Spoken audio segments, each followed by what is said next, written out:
Auditor General Edward Ouko may have escaped criminal charges before a court of law after the Director of Public Prosecutions, Tobiko, gave him a clean bill of health over alleged corruption and misconduct in the procurement of an audit security vault at a cost of 100 million shillings. But his woes are far from over.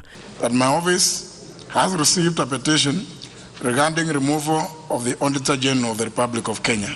A petitioner has moved to Parliament, urging the House to direct President Uhuru Kenyatta to establish a tribunal to investigate the Auditor General for alleged gross misconduct, violation of the Constitution, and incompetence.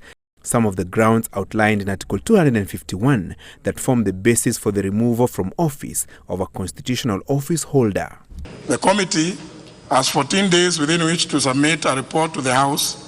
In the petition that has been committed to the National Assembly's Finance and Planning Committee, chaired by Moi Member of Parliament Benjamin Langat, Mwagambo accuses Ouko, who was appointed in 2010, of failing to submit the National Audit Office's annual reports to Parliament and President Kenyatta and his predecessor Mwai Kibaki in compliance with Article 254 sub-Article 1 of the Constitution. The petitioner claims that in 2012, Ouko approved the appointment of a private firm to audit the accounts of the Auditor General's office at a cost of 7.2 million shillings without Parliament's approval. This, according to the petitioner, was an obvious case of conflict of interest in violation of the Leadership and Integrity Act.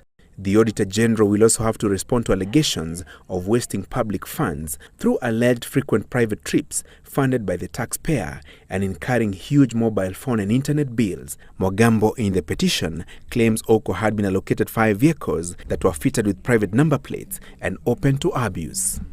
Ouko also faces claims of mismanagement of resources allocated to the National Audit Office through procurement of office space and petitioning services that were never provided despite being paid for. I implore upon the committee to exhaustively examine each of the grounds and the particulars claimed by the petitioner, as the process of removal of persons from office is quasi-judicial, requiring judicious attention and sobriety. But the fresh allegations against the Auditor General and the spirited attempts to kick him out of office through the parliamentary route may not have come to him as a surprise days after narrowly escaping prosecution, as recommended by the Ethics and Anti-Corruption Commission. Ouko has been a thorn in the government's flesh, raising a litany of audit queries running into billions of shillings. His critics accuse him of supplying the opposition with ammunition to wage the corruption war against the government.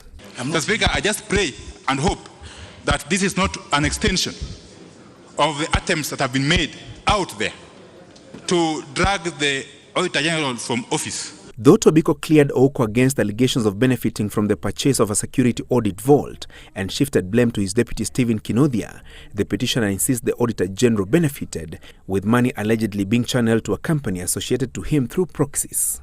Of course, the accused, the Auditor General himself will be given an opportunity as a last person, so that he can come and give his side of the story, because we, as a committee, we are non-partisan.